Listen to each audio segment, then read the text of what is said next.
title of this piece is Getting in Shape.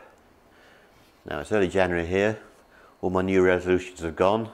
Getting in shape is not an issue that I'm going to succeed at, it seems.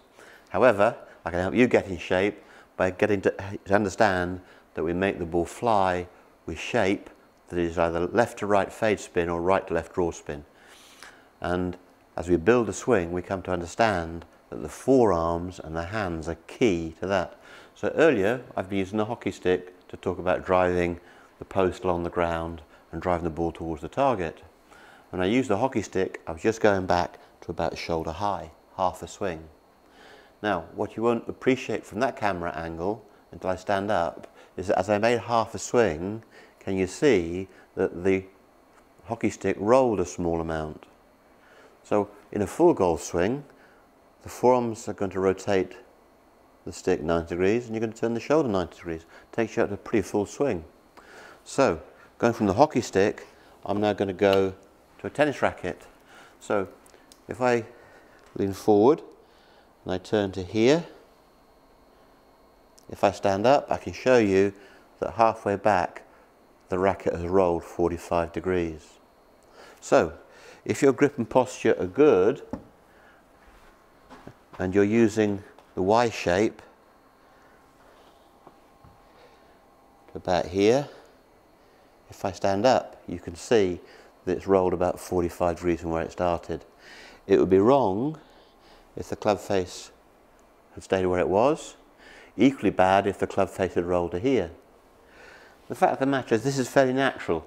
If your grip and posture are good and the Y shape goes to shoulder high, there's no reason really for the forearms not to be as they should be. Okay? So, I can go so far with the shoulder turn, but forearms give me more swing.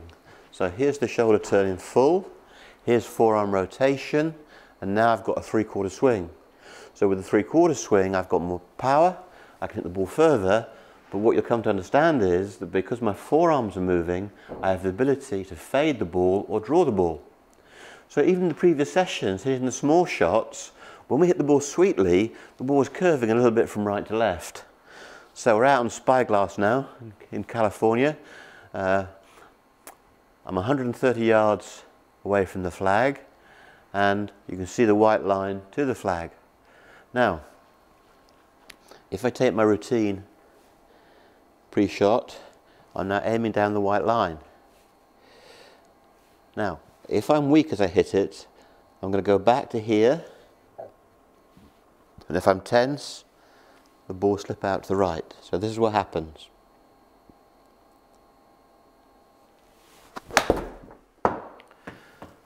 Ball goes out to the right and finishes in the pond. And if you're doing that with a straighter face club, it would be even worse. Now, here I am. I'm aiming correctly, but this time I'm going to turn and I'm going to release sweetly and I'm going to impart some draw to the golf ball. So here's the 3/4 swing.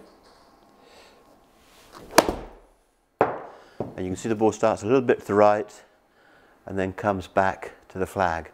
I didn't hit the ball quite hard enough, and only about 110 yards, it needs to be about 130. So let's just do that again.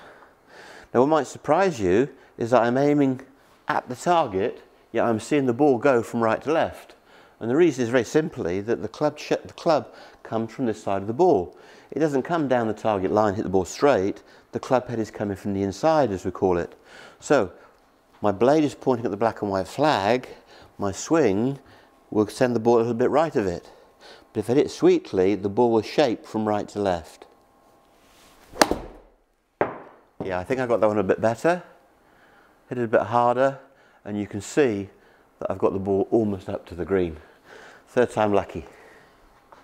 So I've got the shape of the shot, I just need to hit it a little bit more strongly. So aiming down the target line, grip, posture, 3/4 swing, sends the ball a little bit to the right and it draws back.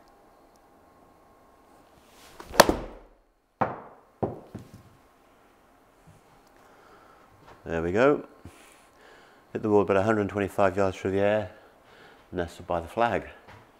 So, you choose the length of your backswing through the shoulder turn, and now we're understanding that the forearms add length to the backswing, but you now have a choice. You can hit the ball with fade, keeping the face open, or you can hit the ball with draw where the face is closing. Choice is yours, and you're using the talent in your hands to do so. I think what would be unusual, and what will strike a lot of you, is that to hit that draw shot, I didn't have to aim right. Because on this side of the ball, I'm predisposed to the ball starting out to 1 o'clock and curving back. So 12 o'clock. What we don't want is to go back, suppress the strike, and leave the ball to the right. Because not only will you miss the green with that shot, you'll be short of pin high. Generally, by getting the ball to pin high, you're not going to be punished. And if you get the ball to pin high, you're going to make lots of chip and putt pars. So you've got a choice. You can hit the ball weakly with fade spin, or you can hit the ball with draw spin. The draw spin shot will go further and generally will be more accurate.